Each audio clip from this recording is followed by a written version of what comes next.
Een parlementariër, maar dan in zijn hoedanigheid als voorzitter van de NPS, Gregory Rusland, is bezorgd over de wijze waarop het ministerie van Onderwijs meent de transformatie van het IOL naar de Anton de Kom Universiteit uit te voeren.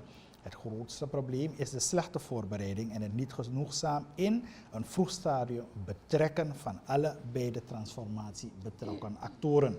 De informatie vanuit het ministerie is gebrekkig, zegt hij. En hij vraagt zich af als er een grondige evaluatie is geweest van het IOL en waar de resultaten van een dergelijke evaluatie gebleven zijn. Nou, ik denk dat als ik naar deze situatie kijk, dat ik me toch wel bezorgd maak. Omdat ik de indruk heb dat het sowieso niet goed voorbereid is, niet voldoende voorbereid is.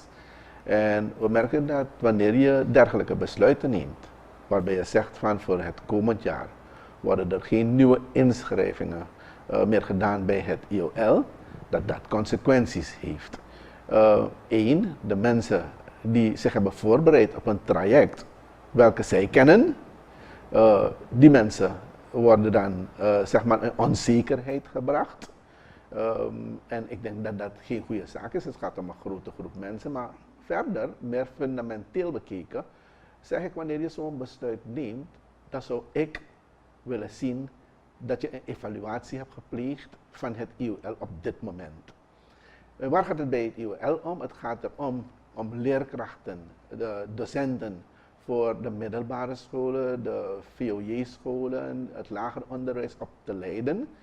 En wanneer je evalueert, dan zou je moeten zeggen van luister, in onze evaluatie blijkt dat de leerkrachten op dit moment tekortschieten daarin en daarin. En dan moet je zorgen dat je je zaken zodanig inricht dat je ze gaat bijschaven om steeds een betere job te kunnen doen binnen het onderwijs.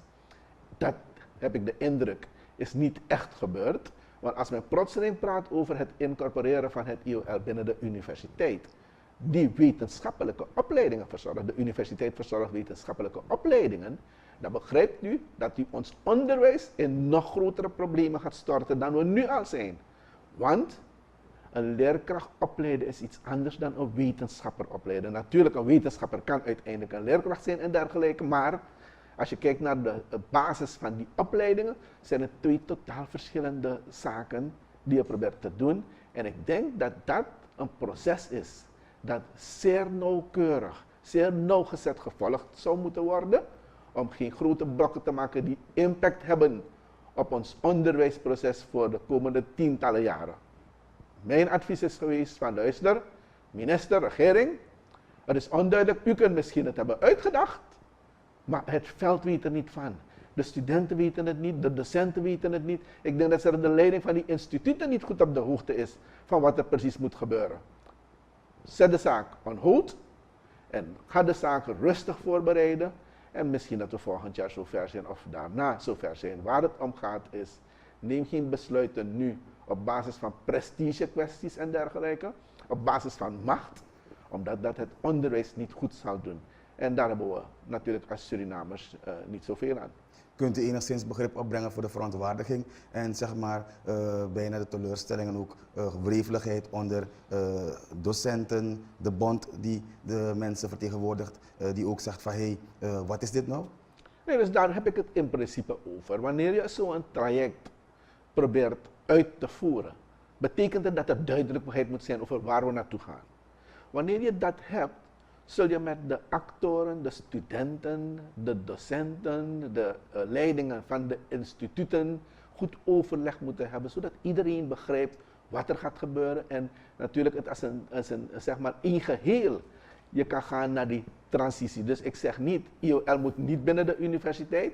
Het kan bekeken worden, maar begin met die evaluatie en met die evaluatie kom je tot de conclusie van luister, het zou goed zijn als IOL binnen de universiteit gaat functioneren op dit moment, maar het zou ook kunnen dat uit die evaluatie blijkt dat op dit moment het IOL getransformeerd moet worden naar een ander instituut of als IOL, met natuurlijk bijschaving om ervoor te zorgen. Want het uiteindelijk doel is het klaarmaken van leerkrachten die goed onderwijs kunnen geven aan onze jongeren, aangepast aan de dag van vandaag, aan de tijd waarin we vandaag leven.